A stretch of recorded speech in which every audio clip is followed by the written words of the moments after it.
Hello friends, কোলে food চ্যানেলে তোমাদের সকলকে স্বাগত জানাই। আজ বানাবো নারকেল পাবদা। দেখো, প্রথমেই আমি নারকেলটা নিয়েই বসে পড়েছি। নারকেল পাবদা বানানোর জন্য নারকেলটাকে খুব ভালোভাবে কুড়ে নেব।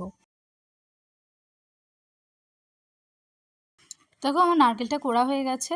তবে তোমরা কিন্তু ভেবো না যে এতটা নারকেলই আমি দেবো নারকেল পাবদায়। আমি পরিমাণ মতো দেবো, বাকিটা থাকবে। দেখো, কড়াইটা বসিয়ে নিয়েছি। কড়াইতেও পরিমাণ মতো তেল দিয়ে দিয়েছি। তেলের পরিমাণটা একটু অল্প দিয়েছি, কারণ পাবদা মাছ ভাজার সময় তেল ছিটকায়।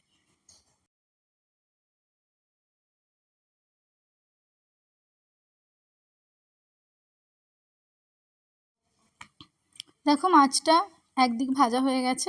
এক এক করে আমি সব মাছগুলোই ভেজে নিয়েছি।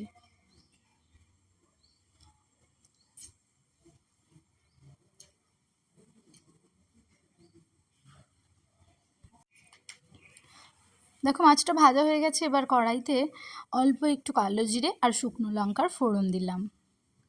দিয়ে এবার পরিমাণ মতো হলুদ, নুন আর লঙ্কার গুঁড়ো দিয়ে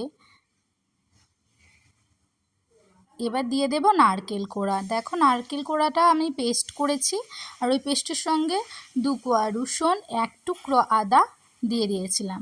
দিয়ে খুব ভালোভাবে পেস্টটা বানিয়ে নিয়েছি। নিয়ে এবার দেখো, মশলাটা একসঙ্গে কষিয়ে নেব খুব ভালোভাবে। দেখতেই পাচ্ছ, মশলার গা থেকে তেল ছাড়তে শুরু করে দিয়েছে। এবার দিয়ে দিলাম অল্প পরিমাণে জল।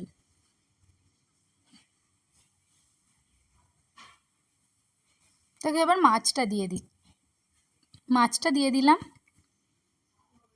এবার মাছটা সামান্য ফুটে ওঠার সঙ্গে সঙ্গেই, পাবদা মাছ বেশিক্ষণ লাগে না রান্না করতে, মাছটা ফুটে উঠলেই মাছটা নামিয়ে নেব। দেখে বুঝতেই পারছো মাছটা রান্না করা হয়ে গেছে। এবার মাছটা তুলে নিচ্ছি। দেখো, মাছটা তুলে নেওয়া হয়ে গেছে। এবার আমি মাছের ওপরে সামান্য একটু নারকেল কুড়ো দিয়ে গার্নিশ করে দিলাম। ততক্ষণ তোমরা আমার চ্যানেলটা লাইক, ফলো, শেয়ার করে দাও। যদি ইউটিউব থেকে দেখতে থাকো, অবশ্যই তোমরা আমার চ্যানেলটা সাবস্ক্রাইব করে দেবে। রান্নাটা কেমন হয়েছে অবশ্যই জানিও। ততক্ষণ আমি খাবারটা পরিবেশন করছি। দেখা হবে পরের ভিডিওয়ে।